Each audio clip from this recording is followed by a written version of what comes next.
Mardi 18 mars, vers 18h45, de nombreux habitants de la Côte d'Azur ont ressenti une secousse. C'était un tremblement de terre de magnitude 4,1. Une seconde réplique s'est fait ressentir quelques heures plus tard, de magnitude 3,8. Et ça dit beaucoup de notre situation sismique sur la Côte d'Azur.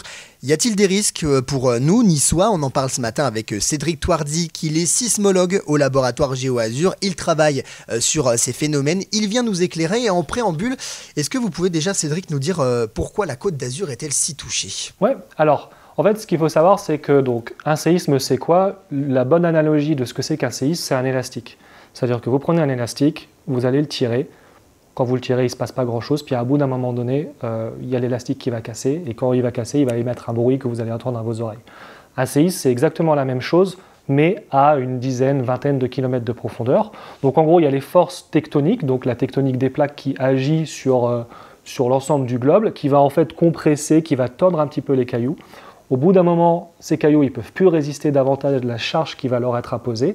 Et ça va casser de façon relativement soudaine et ça va émettre des ondes qui vont être enregistrées sur nos stations.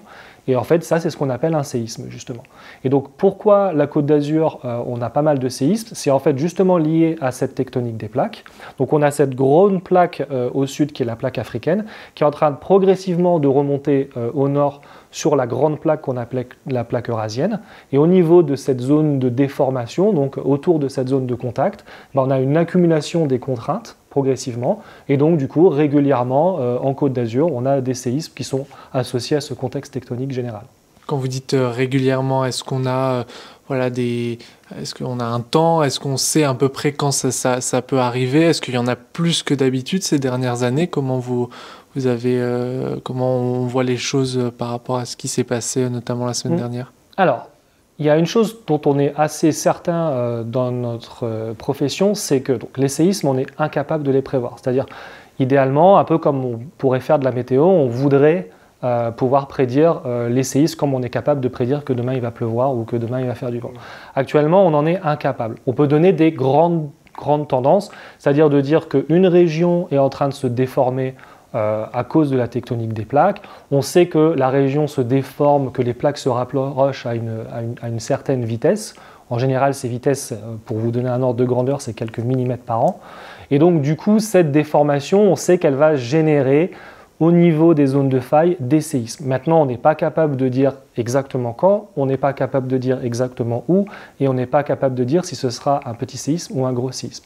Par contre, ce qu'on est capable de dire, c'est qu'on sait que dans la région, il y a un risque de séisme qui n'est pas négligeable, avec des séismes aux alentours de magnitude 6, un peu similaire à ce qu'on attend en Italie.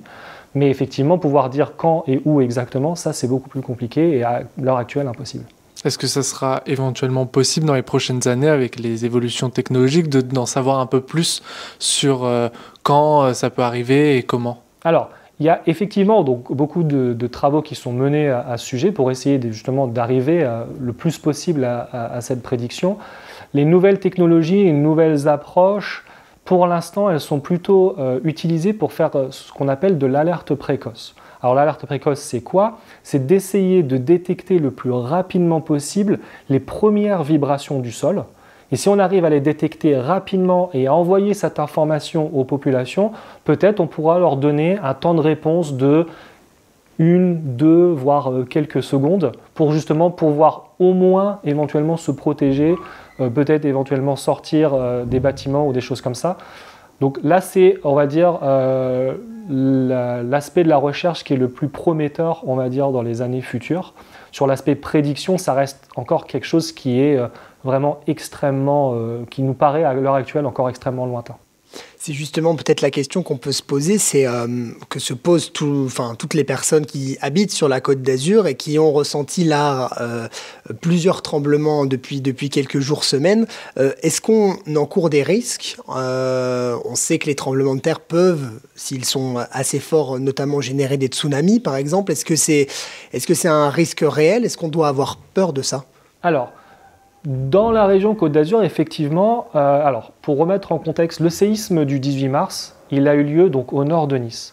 Pour pouvoir générer un tsunami, il faut plutôt avoir un séisme qui a lieu en mer, ce qui arrive aussi dans la région Côte d'Azur, mais il s'avère que donc, celui du 18 mars, étant donné qu'il a eu lieu en terre, il n'y avait pas forcément de risque tsunami qui pouvait être associé.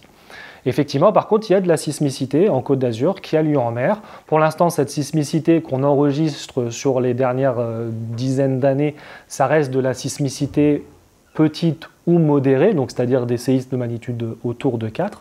Mais on sait que dans le passé, il y a eu des séismes un peu plus importants qui ont généré des tsunamis. Donc on sait que le risque existe. Et ça, c'est, je pense, le plus important, c'est d'informer les gens sur le fait que ce risque existe.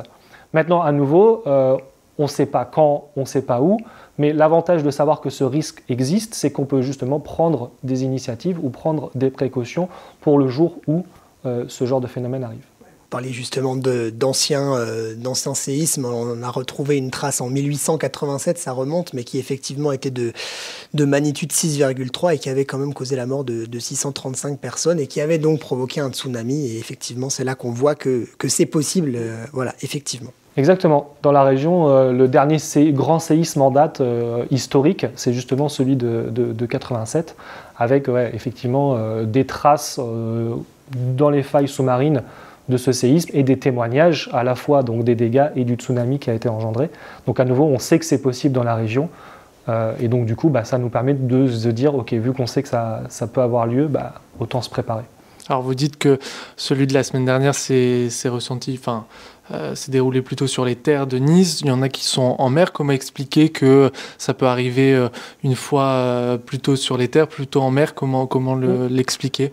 Alors en fait, si on revient donc à cet aspect tectonique des plaques, en fait, les deux plaques, elles sont en contact au niveau d'une zone particulière, qui est la zone de contact entre ces deux plaques.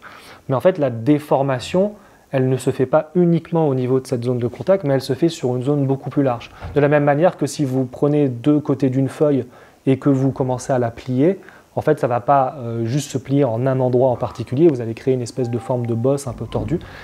En fait, finalement, la Terre, elle répond un peu de la même manière. Donc, elle ne répond pas uniquement sur une interface bien précise, mais elle répond au niveau d'une zone un peu large.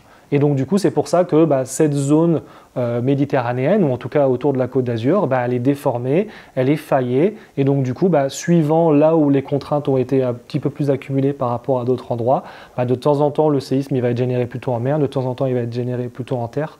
Mais c'est le fait que cette déformation, elle se fait à très large échelle. J'imagine que c'est comme aujourd'hui, il y a beaucoup de choses que l'homme aimerait pouvoir maîtriser. On ne peut pas maîtriser la météo, par exemple. J'imagine que ça, c'est pareil, c'est quelque chose qu'on ne pourra jamais maîtriser. On le disait peut-être anticiper un peu dans les années à venir, mais aujourd'hui, on ne peut pas vraiment agir là-dessus, quoi.